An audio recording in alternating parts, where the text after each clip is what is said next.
grosse surprise dans le 5e épisode de Qui veut être mon associé ? Où 2 entrepreneuses ont finalement été sauvées à la dernière minute. Elles nous en disent plus.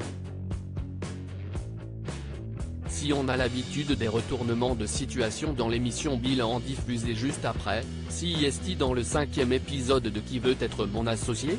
Diffusé ce mercredi 1er février à 21h10 sur M6, que l'on a assisté à un surprenant revirement. D'abord retoquées, les créatrices de Cake Master ont finalement été rattrapées en plein vol.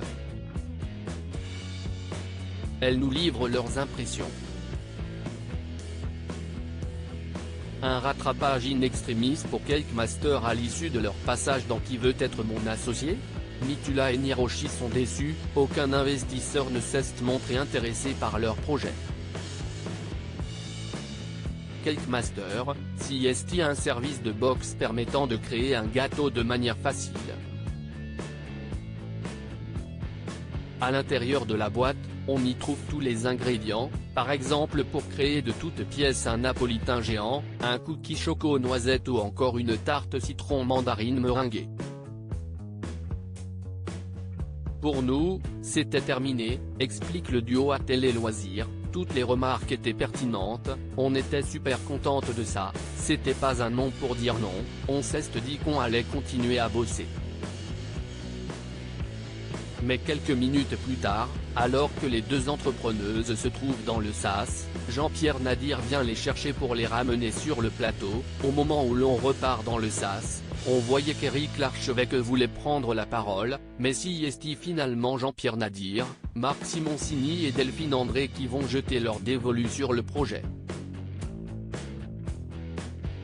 120 000 € d'investissement et des idées plein la tête. Avec 120 000 € d'investissement, divisées en 3 parts de 10%, elles sont désormais certaines de pouvoir faire évoluer leur projet, et Mitula et Niroshi voient grand pour la suite.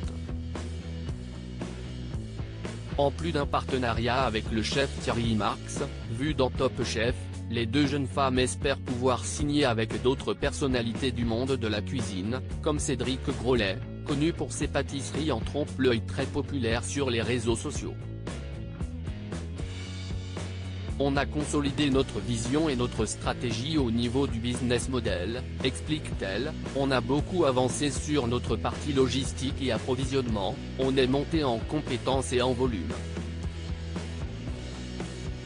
Après la diffusion, elles se disent stressées, on est un peu stressé et on veut voir l'impact que ça va avoir derrière.